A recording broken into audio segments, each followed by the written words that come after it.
যে সারা পৃথিবীতে একটা মানুষ যদি মনে করে যে আমি জ্ঞানী হব, জ্ঞানী শুধু হব না, আমি জ্ঞানের চরম পর্যায় পর্যন্ত পৌঁছাবো, তা আমি মমতাজুল ইসলাম বলছি পৃথিবীর অন্য কোন সাবজেক্ট যদি সে না পড়ে, তারপরেও জ্ঞানের চরম শিখর পর্যন্ত একটা মানুষের পৌঁছানো সম্ভব যদি সেই মানুষটি শুধুমাত্র পবিত্র আল কোরআন যদি স্টাডি করে, তাহলে তার পক্ষে সম্ভব। আপনারা জানেন যে পৃথিবীর জ্ঞানকে বিভিন্ন ভাগে বিভক্ত করা হয়েছে, হয়েছে না? হয়েছে। দেখবেন একটা ছেলে যখন মাধ্যমিক পাশ করে, মাধ্যমিক পাশ করার পরে স্কুল বোর্ড তাকে জানায় যে তুমি যে কোনো একটা বিষয় নিয়ে এগিয়ে চলো, নয় তুমি বিজ্ঞান নিয়ে পড়ো, নয় তুমি বাংলা নিয়ে পড়ো, নয় তুমি ইংলিশ নিয়ে পড়ো, নয় তুমি অঙ্কতে আগাও, নয় তুমি ভূগোলে আগাও, যে কোনো একটা লাইন ধরে তোমাকে আগাতে হবে। কারণ দুটি। এক হচ্ছে যে সারা পৃথিবীতে এমন একটি কিতাব নেই যে কিতাবের ভিতরে একটা মানুষের জীবনের যত কিছু জ্ঞানের প্রয়োজন তত জ্ঞান একটা কিতাব থেকে পাওয়া যাবে। আমাদের ভারতবর্ষের শিক্ষা ব্যবস্থাতে এরকম একটি কিতাবও নেই। আছে? নেই। ওই জন্য দেখবেন চোখের ডাক্তার আলাদা, কেউ নার্ভের ডাক্তার ও আলাদা, কেউ হার্ট স্পেশালিস্ট ও আলাদা, কেউ ব্রেনের ও আলাদা, তাই না? এখন আপনি যদি একটা চক্ষু বিশেষজ্ঞকে যদি আপনি বলেন যে আমার স্ত্রী প্রেগনেন্ট, তাকে এখনই সিজার করতে হবে, তাহলে একজন চক্ষু বিশেষজ্ঞের পক্ষে এটা সম্ভব নয়।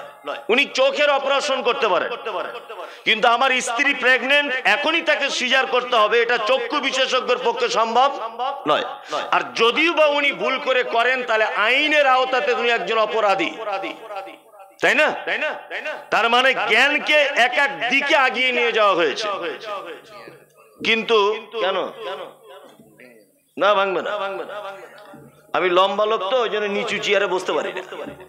আল্লাহ আমাকে অনেক লম্বা করেছে, ওই জন্য নিচু চেয়ারে বসতে পারি না, একটু উঁচু চেয়ার হলে ভালো হয়। আচ্ছা, আমি ঠিকই আছি, অসুবিধা নেই। তা যে কথা বলছিলাম সেটা হচ্ছে এই, আমি তো মনে করি একটা মানুষ যদি পৃথিবীতে শুধু পবিত্র আল কোরআনটাই যদি অধ্যয়ন করে, তাহলে তার জ্ঞানের পরিপূর্ণতার জন্য আর পৃথিবীর অন্য দ্বিতীয় কোনো বই পড়া লাগবে না। আপনি মহাকাশ সম্পর্কে জানবেন, আপনি এর ভিতরে পাবেন।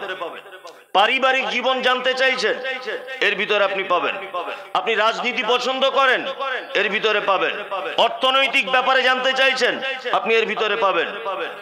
সমস্ত ব্যাপারে আল্লাহ সুবহানাহু ওয়া তাআলা বলছেন তিবিয়ানা লিকুল্লি শাই।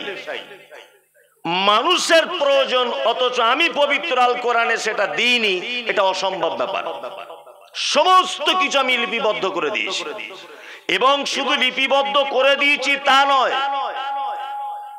অনেক সময় মানুষের জ্ঞান যদি পবিত্র আল কোরআনের জ্ঞানের সঙ্গে বুঝ না আসে, ওই জন্য আমি অনেক সময় ক্ষুদ্র থেকে ক্ষুদ্রতম জিনিসকে উদাহরণ দিয়ে আমি আল্লাহ সুবহানাহু ওয়া তাআলা পবিত্র আল কোরআনে মানুষের বোঝা সহজ করে দিয়েছি।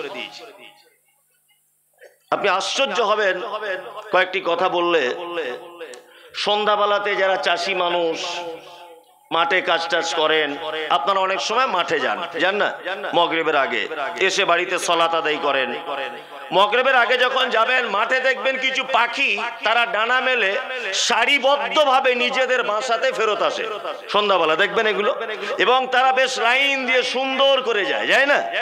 যেতে যেতে এরকম পাখা মেলে, পাখাটা নাড়াচাড়া করে, আবার দেখবেন পাখাটাকে স্থির করে দেয়। 2-4 মিনিট আপনি দেখতে পাবেন স্থির করে এরকম তারা দুলতে দুলতে একে বেঁকে কত সুন্দর করে তা যায় না? এগুলো আমাদের দৃষ্টিতে আসে না? আল্লাহ সুবহানাহু ওয়া তাআলা বলছেন আওয়ালাম ইয়ারাউ ইলা তাইরি ফাওকাহুম সাফাতিন ওয়া ইয়াকবিজ মা ইউমসিকুহুন্না ইল্লার রহমান। মানুষ, তোমরা কি একবার পক্ষীকুলের দিকে তাকিয়ে দেখো না? যখন তারা তাদের ডানা হিলাতে হিলাতে এক পর্যায়ে স্থির করে দেয়, এই মহাশূন্যতে ভাসমান অবস্থায় তাদেরকে কে আটকে রাখে? আল্লাহ বলছে ইল্লার রহমান, পৃথিবীর কোন মানুষের পক্ষে সম্ভব নয়, এটা আমার পক্ষে সম্ভব।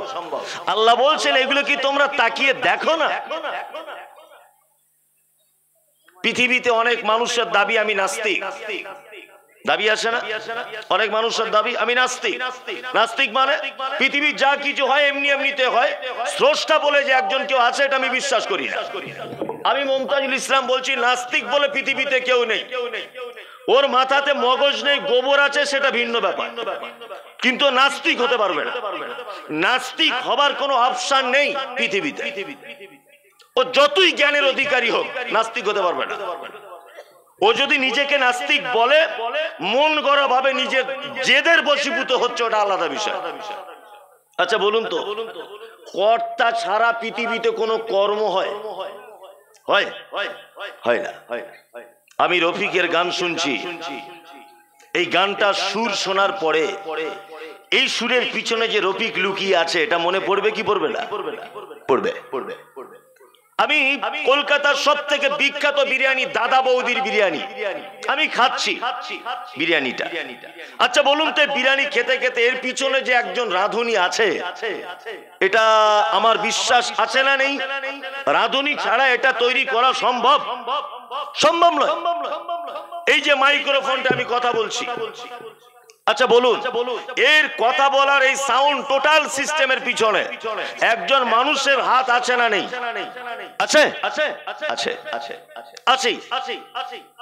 এক কথাতে আপনাকে বুঝে নিতে হবে, কর্তা ছাড়া কর্ম হয় না। প্রতিদিন পূর্ব দিকে সূর্য উঠছে, পশ্চিম দিকে আবার তার আলোকে নিভিয়ে দিয়ে সে মিলিয়ে যাচ্ছে।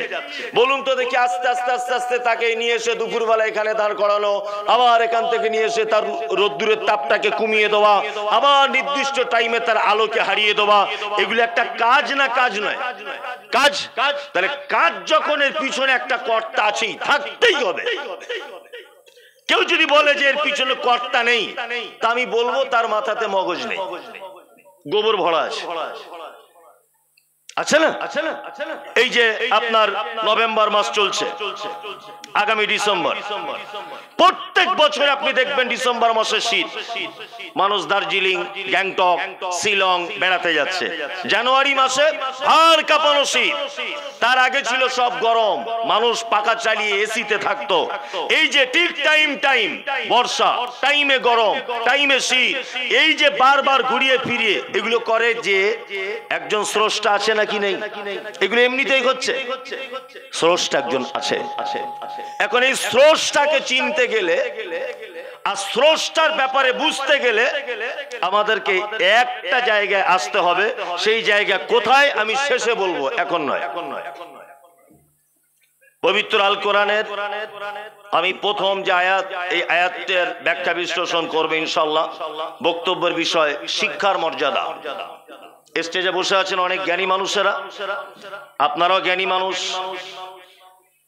আপনাদেরকে আমি এমন কিছু কথা শোনাতে চাইছি যেটা আপনার ইহকালে এবং পরকালে দুই জায়গাতে যাতে উপকার হয়। দুনিয়াতেও উপকার হবে, আখিরাতেও উপকার হবে ইনশাআল্লাহ। এবার আপনাদেরকে আমি কয়েকটা প্রশ্ন করছি, খুব জলদি, চট জলদি আপনারা উত্তর দেবেন। এক, আচ্ছা মুহাম্মদ সাল্লাল্লাহু আলাইহি ওয়াসাল্লাম যে দেশটায় জন্মগ্রহণ করেছিলেন, দেশটার নাম কি? না, হয়নি না। এগুলো পড়াশোনা করবেন, বুঝবেন। সৌদি আরব কোন দেশের নাম নয়, আরব, দেশটার নাম আরব। সৌদ ও দেশের বাদশার নাম, বাদশার নামটা যুক্ত করে দেওয়া হয়েছে, দেশটার নাম আরব। দুই, আর আরবের যে শহরে তিনি জন্মগ্রহণ করেছিলেন শহরটার নাম মক্কা, তাই না? অথচ আমরা মদিনাকে বলি কি? সোনার মদিনা। সোনার মদিনা, অথচ নবী মুহাম্মদ সাল্লাল্লাহু আলাইহি ওয়াসাল্লাম জন্ম হয়েছেন কোথায়? মক্কায়। এর পিছনে একটা লজিক আছে, মারাত্মক। অনেক মানুষ প্রশ্ন করতে পারে যে তোমাদের নবী সোনার মদিনায় জন্ম না গ্রহণ করে মক্কায় করলো কেন? বলো। এতে যে কি যুক্তি আছে আপনি অবাক হয়ে যাবেন। আমি মায়ের সাজে এগুলো পড়ি আর মনটা খুব খারাপ হয়, আনন্দও পাই।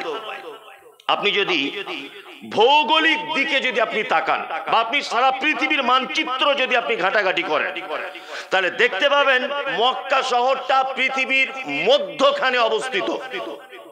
কি বললাম বুঝলেন? একদম পৃথিবীর মাঝখানে অবস্থিত কোন শহর? মক্কা। আমি মমতাজুল ইসলাম একজন প্যান্ডেলের মিস্ত্রি। এই প্যান্ডেলটা আমার ডিপার্টমেন্টে তৈরি করা হয়েছে, আমার দায়িত্বে। আমি যদি প্যান্ডেলের এক কোণাতে একটা লাইট জ্বেলে দিই, বলুন তো তার আলোটা চারিদিকে সমান ভাগে পড়বে? পড়বে না। আমি যদি লাইটটা নিয়ে একদম মাঝখানে জ্বেলে দিই, আলো চারিদিকে একটু একটু হলেও চারিদিকে সমান ভাবে পড়বে। পড়বে কি পড়বে না? পড়বে। আল্লাহু আকবার।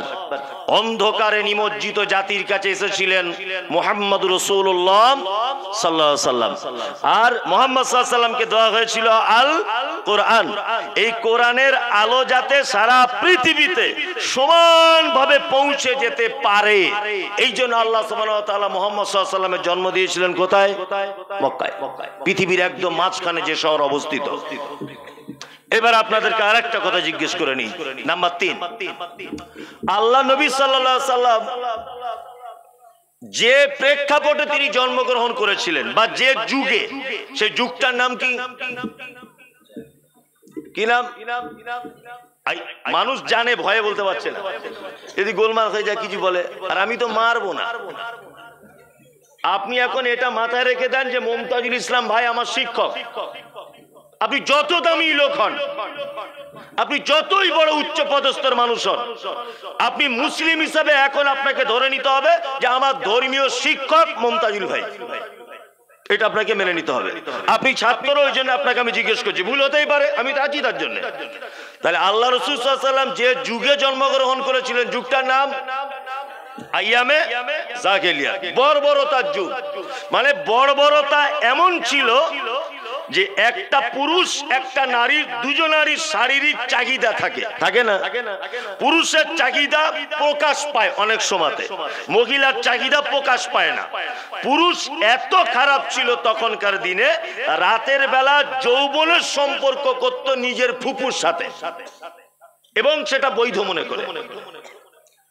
বর্বরতা এমন পর্যায়ে পৌঁছে গিয়েছিল, মানুষ মারা যাবার পরে তার গর্দান কেটে মাথার খুলি যেটাকে বলে, এই মাথার মগজ বার করে টুপিটার মতো খুলিটা সাইজ করে এতে মদ ঢেলে তারা মদ পান করত।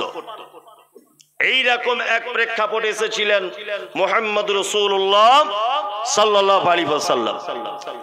তখন আইয়ামে জাহেলিয়াতের জামানায় 4টে পাপ চলতো পৃথিবীর, ভয়ঙ্কর পাপ। কটি পাপ? 4টে। এক, মদ পান করত মানুষ বৈধ মনে করে। 2, চক্র বৃদ্ধি হারে মানুষ সুদ খেত।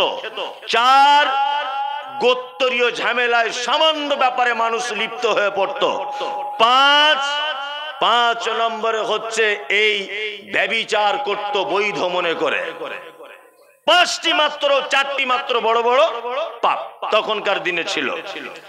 এবার আপনাদেরকে একটা কথা বলি, আমরা আলেম ওলামারা, আমরা হুজুরেরা শুধুমাত্র বক্তব্যের মজলিসে আল্লাহর নবী সাল্লাল্লাহু আলাইহি ওয়াসাল্লামের 23 বছরের জীবন, অর্থাৎ তিনি 63 বছর বেঁচে ছিলেন, 40 বছর বয়সে নবী হয়েছেন, বাকি থাকলো 23 বছর।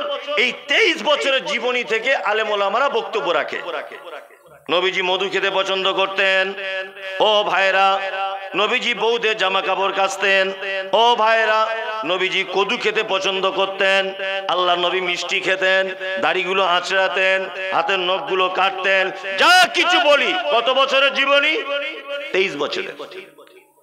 এবার আপনাকে বলি, এই যে জন্ম থেকে নিয়ে 40 বছর, একটা লং টাইম, দীর্ঘ সময়। আচ্ছা, এই দীর্ঘ সময়ে আমাদের জন্য কোনো শিক্ষা আছে না নেই? আছে, অনেক শিক্ষা। তার মধ্যে দুটো একটা কথা বলি। আল্লাহ রাসূল সাল্লাল্লাহু আলাইহি ওয়াসাল্লাম ছোট থেকে তিনি ছিলেন একেবারে ন্যায়নিষ্ঠাবান একজন পুরুষ। ছোট থেকে তিনি ছিলেন প্রতিবাদী, ছোট থেকে তিনি ছিলেন কোমল হৃদয়ে, ছোট থেকে তিনি ছিলেন ইনসাফ পরায়ণ, বেইনসাফি করতেন না। ছোট থেকে তিনি কারণ নিজের ব্যাপারে প্রতিশোধ গ্রহণ করেননি। কি বললাম বুঝলেন? আল্লাহ রাসূল সাল্লাল্লাহু আলাইহি ওয়াসাল্লাম মক্কায় দেখলেন মানুষ চক্রবৃদ্ধি হারে সুদ খেয়ে গরিবদেরকে শোষণ করছে। একজন ভাই তার বোনের সাথে ব্যভিচারে লিপ্ত হচ্ছে। ধনী ক্ষমতাবান মানুষেরা তারা তাদের অধীনে থাকা গরিব মানুষদের মাল লুটতরাজ করছে। এই সময় আল্লাহ নবী সাল্লাল্লাহু আলাইহি ওয়াসাল্লাম প্রতিবাদী মুখ সামনে নিয়ে এসে একটা সংগঠন তৈরি করেছিলেন, যে সংগঠনটির নাম হচ্ছে হিলফুল ফুজুল। জানেন সংগঠনের ব্যাপারে কেউ? এই সংগঠন তৈরি করেছিলেন কাদের নিয়ে? যুবকদেরকে নিয়ে তৈরি করেছিলেন। তিনি এই সংগঠনের মাধ্যমে জাতিকে অন্যায় থেকে বাঁচাবার আপ্রাণ চেষ্টা চালাচ্ছিলেন। আর এরই মাঝখানে এই ইকোটা বন্ধ করে দেন তো, মাইকলা ইকো বন্ধ করে দেন, প্লেন ভাবে চালান। হ্যাঁ, ইকো বন্ধ করুন, আস্তে আস্তে করে প্লেন ভাবে চালান। হ্যাঁ, ইকো বোঝা যায় না। এবার বুঝতে পারছো অসুবিধা হচ্ছে না তো? আগেও অসুবিধা হচ্ছিল না, কিন্তু আগে একটু হচ্ছিল, আপনি যতই না বলেন হচ্ছিল না। হ্যাঁ, এবার একদম বেশ যেমন গল্প করে মানুষ তেমন। তা যে কথা বলছিলাম সেটা হচ্ছে এই, যে মুহাম্মদ সাল্লাল্লাহু আলাইহি ওয়াসাল্লাম একটি সংগঠন তৈরি করেছিলেন অন্যায় প্রতিরোধ করার জন্য। সংগঠনটির নাম কি? হিলফুল ফুজুল। আর এই সংগঠন কাদের নিয়ে করেছিলেন? যুবকদেরকে নিয়ে, তাই তো? আর এরই মাঝখানে আল্লাহ নবী সাল্লাল্লাহু আলাইহি ওয়াসাল্লাম চলে যেতেন কোথায়? গারে হিরাতে।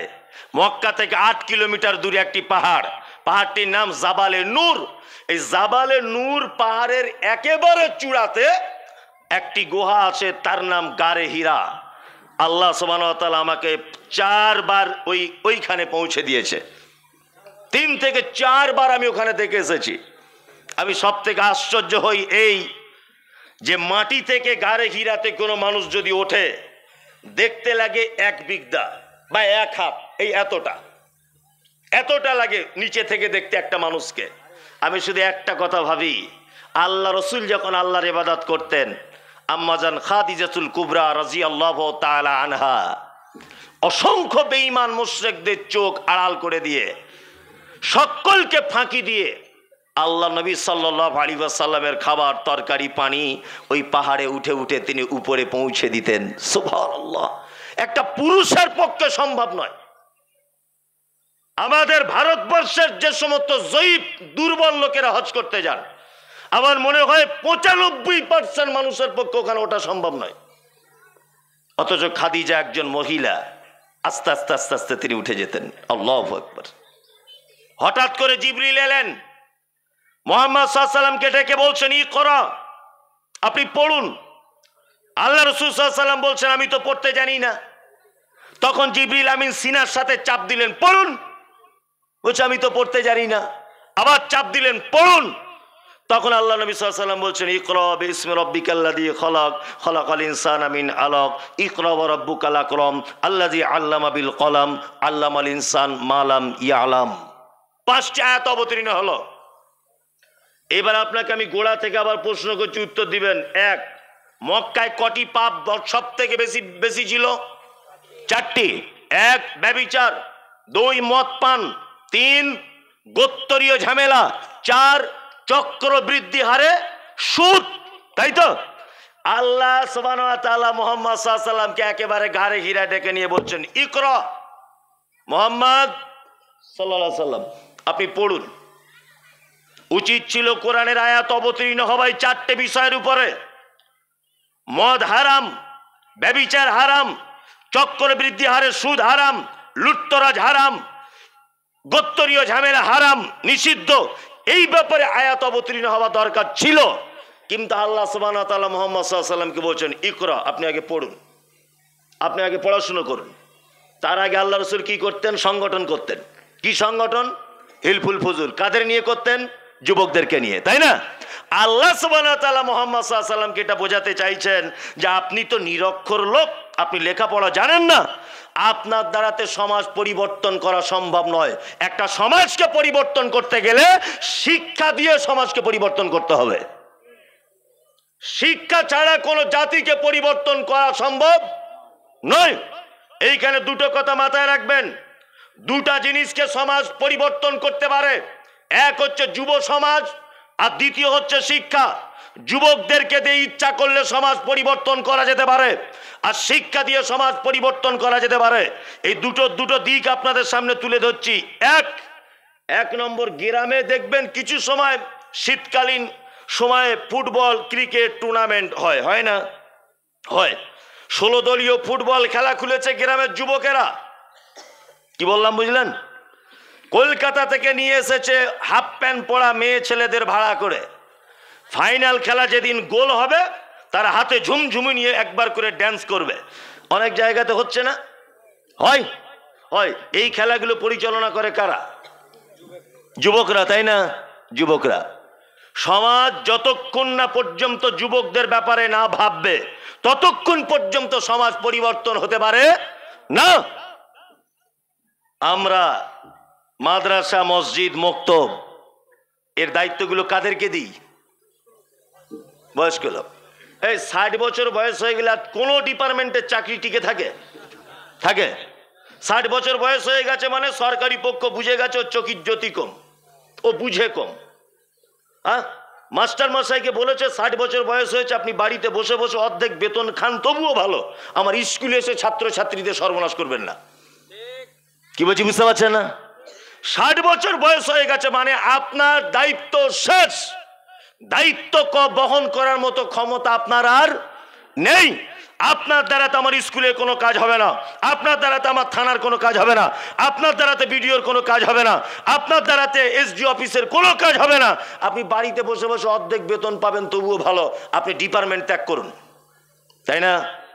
আর আমরা এত বড় গোপাল ভাঁড়, মাথা মোটা। আমার মাথা এমনি মোটা, আপনাদের সরু। এত মাথা মোটা আমাদের। ওই রিটায়ারমেন্ট মানুষ কিচ্ছু বোঝে না, বুদ্ধি কম, চোখের জ্যোতি কম, বারবার অজু নষ্ট হয়ে যায়, লিখতে পারে না, মনে থাকে না, ভুলে যাওয়া লোক। তাকে ডেকে এনে বলছি তুমি আর কি করবে? মাদ্রাসার সেক্রেটারি হয়ে যাও। কিয়ামত পর্যন্ত মাদ্রাসার উন্নতি হবে না।